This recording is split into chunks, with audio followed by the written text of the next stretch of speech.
Rahasia terbongkar. Inilah alasan mengapa Presiden Prabowo tidak menetapkan status bencana nasional. Prabowo salah satu biang kerok banjir bandang Sumatera.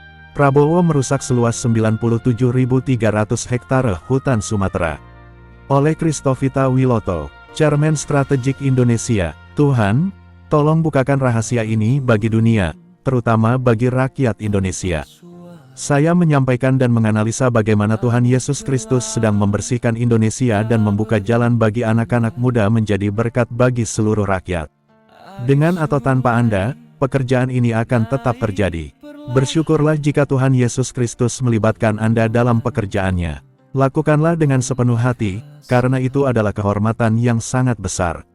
Penyebab sesungguhnya Presiden tidak menetapkan status bencana nasional. Ternyata ada alasan besar yang tidak diungkapkan secara terbuka kepada publik. Jika Presiden Prabowo Subianto menetapkan status bencana nasional untuk banjir besar di Sumatera, maka semua kegiatan pemulihan dan pembangunan kembali harus dilakukan dengan aturan yang sangat ketat. Transparan, semua langkah harus terbuka, terstruktur, harus ada rencana yang rapi dan jelas. Diaudit, semua anggaran dan pekerjaan wajib diperiksa. Dibuka ke publik, informasi harus disampaikan kepada seluruh rakyat. Status bencana nasional juga akan memunculkan pertanyaan-pertanyaan penting yang selama ini tersembunyi. Mengapa hutan kita bisa rusak separah ini? Siapa pemilik izin hutan di wilayah yang rusak? Siapa yang menerbitkan izin-izin itu? Siapa saja aktor ekonomi dan politik yang berada di balik kerusakan hutan di Sumatera? Dengan kata lain, status bencana nasional seperti membuka kotak masalah lama yang selama ini ditutupi. Jejak lahan konsesi di tengah tragedi banjir. Banjir besar di Aceh, Sumatera Utara, dan Sumatera Barat kembali mengarahkan perhatian publik pada lahan hutan tanaman industri, HTI, yang terkait dengan Presiden Prabowo Subianto. Banjir terparah di Aceh diduga terjadi di wilayah kerja PT Tusam Hutani Lestari PT THL, perusahaan pemegang izin pengelolaan seluas 97.300 hektare di Aceh Tengah, Bener Meriah, Biren, dan Aceh Utara. Pengakuan dan fakta kepemilikan lahan. Isu ini sudah muncul sejak tahun 2019 ketika Joko Widodo menyebut Prabowo menguasai 120.000 hektare di Aceh Tengah, 220.000 hektare di Kalimantan Timur. Prabowo tidak membantah. Ia menjelaskan bahwa lahan tersebut berstatus hak guna usaha, HGU, sehingga tetap milik negara. Ia juga berkata, kalau untuk negara, saya rela kembalikan itu semua. Pejabat Aceh membenarkan adanya lahan HTI dengan luas sekitar 93.000 hektare di Aceh Tengah dan Bener Meriah. Saham PT THL diperoleh Prabowo melalui pembelian aset almarhum Bob Hasan setelah krisis ekonomi tahun 1997 sampai tahun 1998. Lahan ini ditanami pinus dan eukaliptus untuk kebutuhan pabrik PT Kertas Kraft Aceh. Sorotan publik dan tanggung jawab. Walaupun nama Presiden Prabowo tidak tercatat sebagai komisaris atau direksi PT THL pada tahun 2024, publik menyoroti kehadiran Edi Prabowo sebagai direktur utama. Edi adalah mantan Menteri Kelautan dan Perikanan yang pernah terjerat kasus suap, sehingga memicu perhatian publik kembali. Korban banjir dan pertanyaan yang menunggu jawaban. Bencana ini menimbulkan korban yang sangat besar. Meninggal, 776 jiwa. Hilang, 564 orang. Luka-luka, 2.600 orang. Walaupun Presiden Prabowo sudah meninjau lokasi dan membuka akses darat, rakyat kini menuntut transparansi dan audit menyeluruh terhadap semua izin industri kehutanan, termasuk PT THL. Pertanyaan besar yang harus dijawab. Apakah kegiatan HTI ikut memperparah kerusakan lingkungan di Aceh? Apakah izin PT THL perlu diperiksa ulang atau dicabut?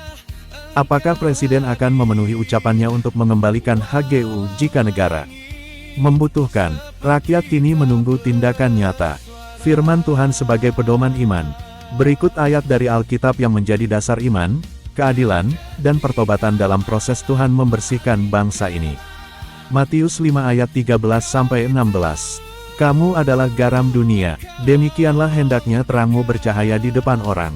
Mika 6 ayat 8, berlaku adil, mencintai kesetiaan, dan hidup rendah hati di hadapan Allahmu.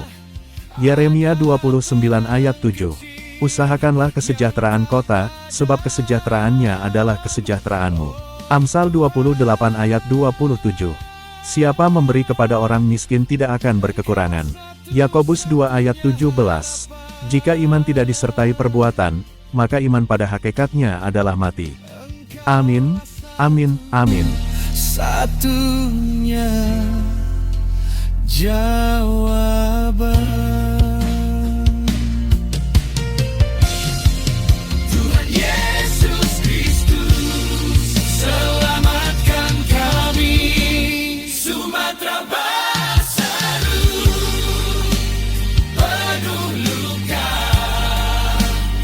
angkat kami dari badai ini, bangkitkan kami dari tanah yang retak. Tuhan Yesus Kristus, jamahan kering ini, jangan biarkan kami sendiri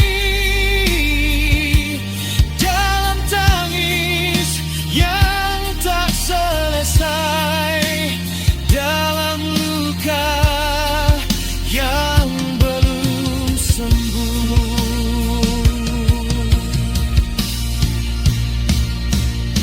Dan saat bumi ini ditelan duka, kami tetap menyebut namamu.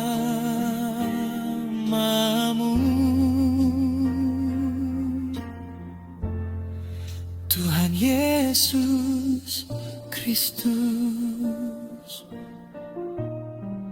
pulihkan Sumatera,